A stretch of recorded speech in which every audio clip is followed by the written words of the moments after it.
Have you ever noticed that oftentimes people in the public eye who are known by pretty much everyone in the world often have pretty bad ideas? Have you ever noticed that often this is especially true when they have more money than any person could possibly know what to do with, which of course empowers them to pursue these really bad ideas? Today I've got a story about the person who might be the most trusted man in the secular world. That is, if the formal narrative about him in the present situation is to be believed. The problem is that I can't say his name because his name is one of those that's so associated with the present situation that to say it upsets our lovely hosts, and they issued new rules prohibiting disagreement with the formal story about the present situation, which this video is not about that anyway, so it's fine. Such is life. So instead, I'm going to call him by a name that is synonymous with his name, and this nickname for him will be Mr. Fence Door. Yes, Mr. Fence Door, a billionaire who's become a leader in humanitarian efforts and philanthropy, known for his savviness with software and all manner of things related to computers. Mr. Fence Door is what we'll call him, and he has a really bad idea that has nothing on the surface to do with the present situation. But he is using it as an opportunity to push a profoundly bad idea. So let's get to this. Headline from the Western Journal. Mr. Fence Door's Messianic complex spirals out of control, funds sun-dimming plan to save the human race. Now, obviously, I had to put my nickname for him in there, but you get the idea. I'll have a special post for the show notes with a link to this story in it. I don't usually bother with show notes for the weekends because they're usually just papal encyclicals and that kind of thing, but I'll put one up for this one. Here's the scoop from the Western Journal. It begins by saying what Mr. Fence Door is known for in the business world, and how he wants to lift humanity up on a secular high. Then it says this, quote, he's also known for wanting to save us from ourselves. Now, apparently, he wants to save us from the sun. However, while you may have been paying attention to his efforts on the present situation, you may not have noticed that one of Mr. Fence Door's most controversial causes just got a go-ahead. A project that would help block out the sun. This sounds a little bit like the plot to Highlander 2, The Quickening, but it's nothing near that science fictioning.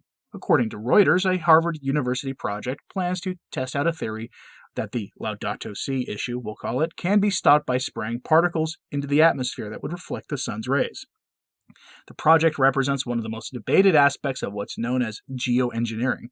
The idea that to tackle these kinds of issues, massive aspects of our ecosystem can be placed with or changed.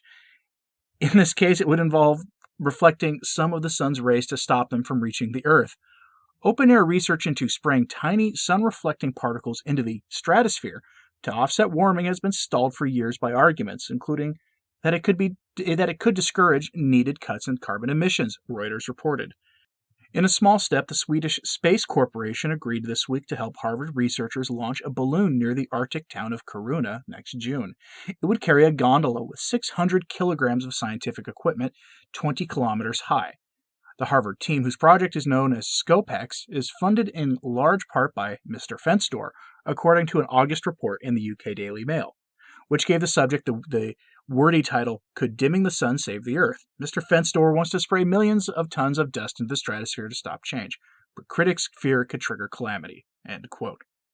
Yes, Mr. Fence Door wants to spray millions of tons of dust, basically, into the upper atmosphere to block out the sun partially to lower temperatures. If you don't know what a nuclear winter is, this is where you might want to read up on what that is. Now, I, for one, miss the days when we only thought of supervillains as fictional characters who usually wore costumes or at least outlandish suits, like Lex Luthor or someone like that. They had bizarre schemes that no one found believable, and at the end of the day, the hero in tights would swoop in and put a stop to their evil machinations, and the credits would roll, and that would be the end of that. But in real life, supervillains don't wear tights or even bizarre and outlandish business suits. They dress like the guy next door and have the backing of the worldly powers that be. And they do their work in the name of you and I. Isn't real life awesome? Now, that having been said, here's why Mr. Fence Door's idea is a very, very, very bad idea. We are in the midst of what scientists call the grand solar minimum. For good coverage of this issue and its effects on the food supply, check out the channel by the Ice Age Farmer. He provides coverage on the food supply and food security issues that everyone should be paying attention to. He does good work. But for a quick rundown of what a grand solar minimum is, let's not use a stuffy scientific article which isn't exactly meant to be read by the typical person. Let's check first with the investor class. From Forbes.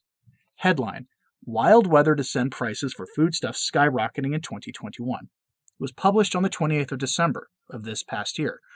The piece begins by predicting an uptick in bad weather and the effect that it will have on crop yields, which aren't exactly good.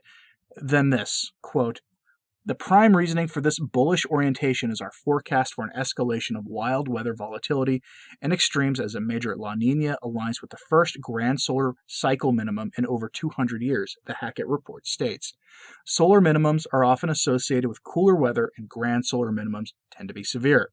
One grand minimum resulted in London's River Thames freezing over.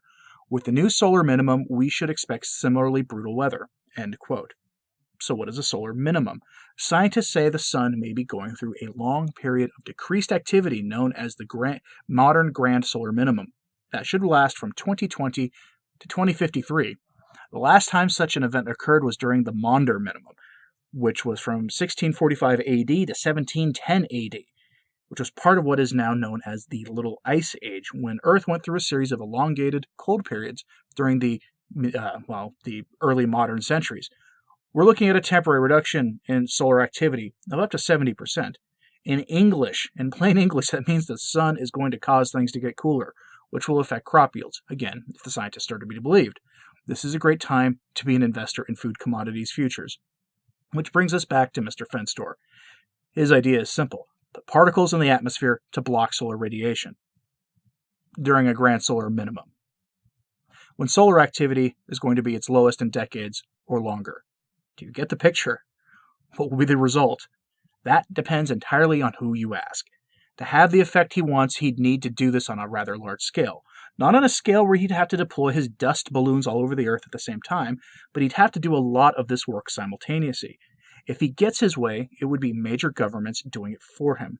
Probably the American government, the EU, Japan, and the rest. And what would that result be? Nothing good.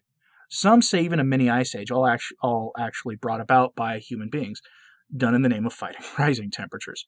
Truly, we live in fun times. Now, I don't know if I should file this video under End Times Watch or not. Will Mr. Fenstor have his way? Probably not. Someone is likely to tell him this is a dumb idea and that he should focus his money on the task at hand, which is bad enough as it is. But at least that one doesn't threaten crop yields for literally everyone, everywhere. But again, maybe I'm wrong. Let me know your thoughts on this in the comments, please. And as always, pray for the church. Thank you for listening.